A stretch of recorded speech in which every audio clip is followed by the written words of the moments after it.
Irmãos, a paz do Senhor Jesus Cristo seja multiplicada em sua vida.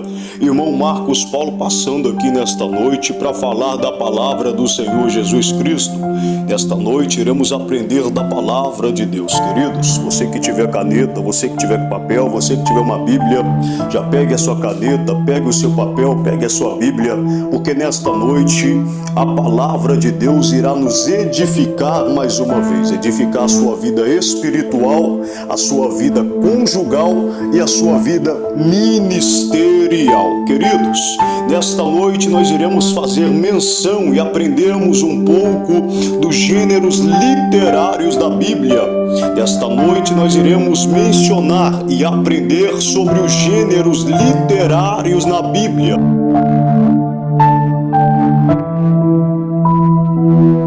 Bem sabemos que a Bíblia foi escrita em vários gêneros, e estes gêneros são literários. E o que são gêneros literários, Marcos Paulo? São diferentes estilos de texto, e você sabe que até os filmes são divididos em gêneros. O caro ouvinte deve saber que certamente os filmes, eles são separados por gêneros. Existe o filme no gênero comédia, drama, ou ação, aventura, animação, enfim, são gêneros ou estilos diferentes. A Bíblia também tem diferentes tipos de gêneros. Por exemplo, o primeiro gênero que eu irei mencionar para você é o gênero narrativo. A Bíblia tem o gênero narrativo, e o gênero narrativo, como o próprio nome já diz, é quando um fato ou evento é narrado, quando se conta a história dos seus personagens, tempo e espaço. A maior parte da Bíblia está dentro deste gênero.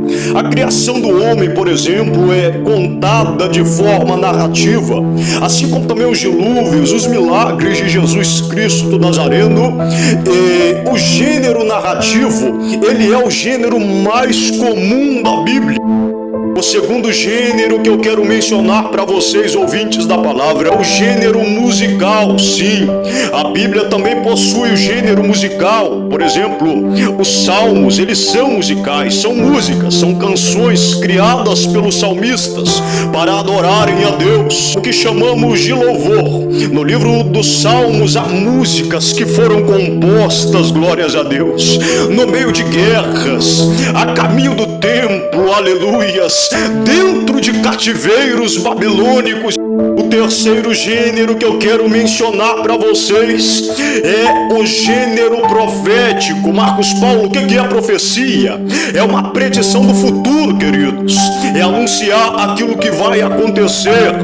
E onde é que a gente encontra Marcos Paulo? Em praticamente toda a Bíblia, mas principalmente nos chamados livros proféticos, que vai do livro do profeta Isaías até o livro do profeta Malaquias.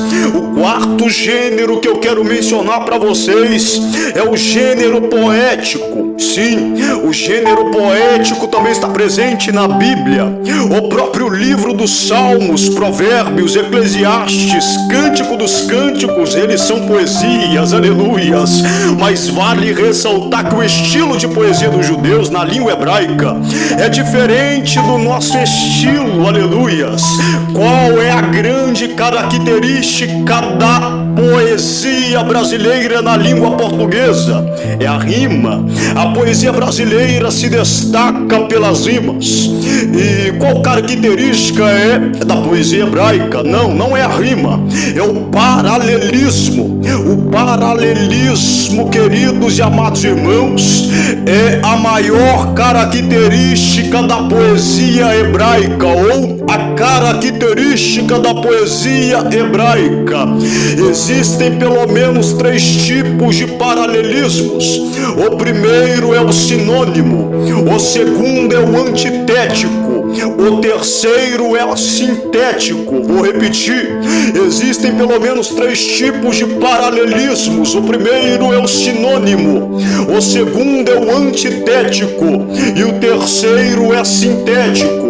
O paralelismo sinônimo é quando a mesma ideia é afirmada duas vezes nos mesmos textos ou no mesmo texto, só que com palavras diferentes. Por exemplo, se você for ler os Salmos capítulo 19, versículo de número 1, você vai ver que o salmista vai dizer: os céus manifestam a glória de Deus e o firmamento anuncia a obra das suas mãos. Os céus e firmamento são as mesmas coisas, então ele está afirmando a mesma ideia com palavras diferentes.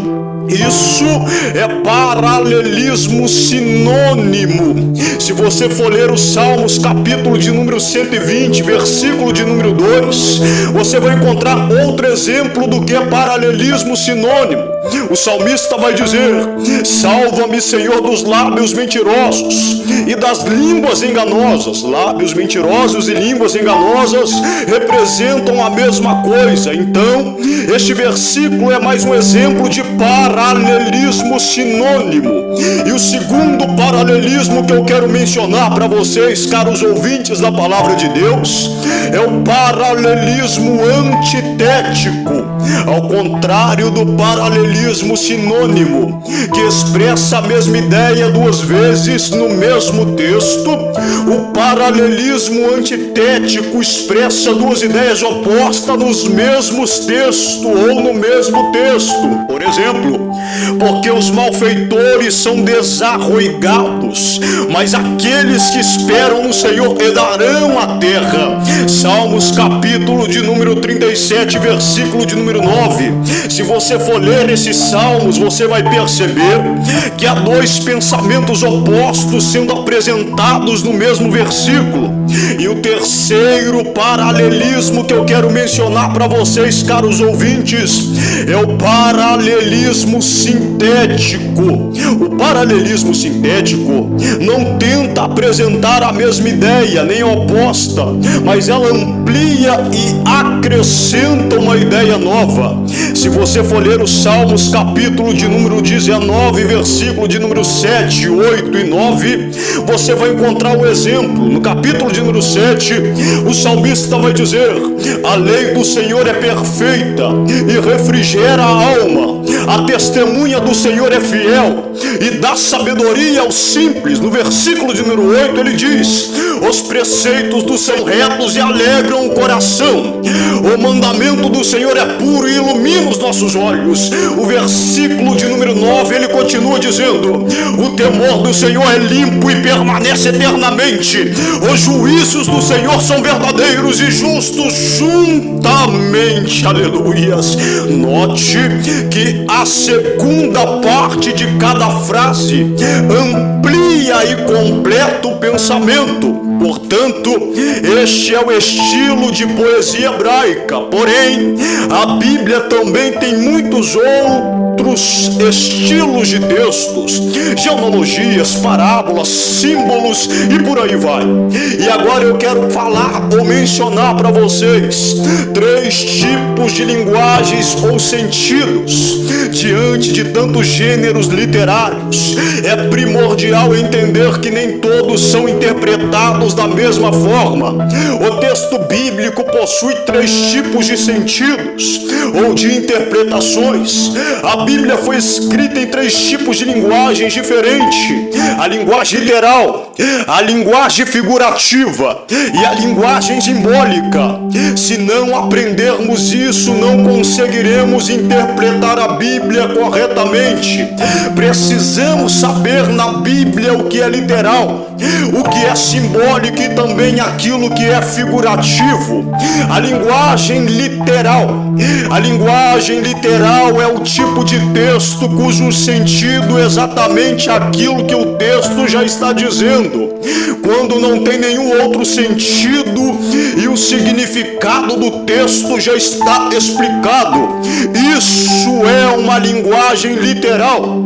Por exemplo, no livro de Êxodo, capítulo de número 14, quando a Bíblia diz que o mar vermelho, glória a Deus, aleluia, se abriu, não é no sentido figurado. O mar literalmente se abriu. Esta passagem é uma passagem literal. Em Zacarias capítulo 9, versículo 9 diz: alegra-te, ó filha de Sião, exulta, ó filha de Jerusalém, eis que o teu rei virá a ti, justo e salvador, pobre montado sobre uma jumenta, sobre um jumentinho, filho de jumentinha, aleluias, oh glória a Deus. Talvez na época em que este texto foi escrito, queridos, os judeus que estavam ouvindo, ao lerem esta passagem, pensavam que o profeta estava dizendo em sentido figurado. Um rei montado sobre uma jumenta não faz sentido, né? Louvado seja Deus. Sempre se imagina um rei sobre uma carruagem, mas esta passagem é literal ou figurada?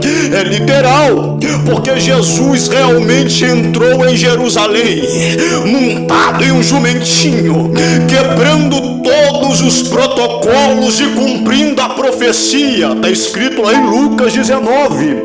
E se você parar para analisar, nos dias atuais nós estamos vivendo em meio a um colapso de pessoas que estão levando profecias que estão sendo liberadas de forma literal em forma figurada.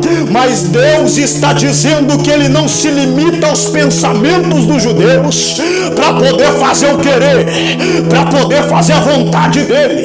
Talvez Deus tenha algo para realizar na tua vida e alguém está dizendo: não é possível, só pode ser história, só pode ser para escrever, só pode ser livro, só pode ser conto de fadas, só pode ser figurada. Mas eu tenho uma palavra já liberada da parte de Deus para a tua vida. Não importa se eles vão aceitar a profecia de forma figurada ou literal, mas se é o literal de Deus, se prepara.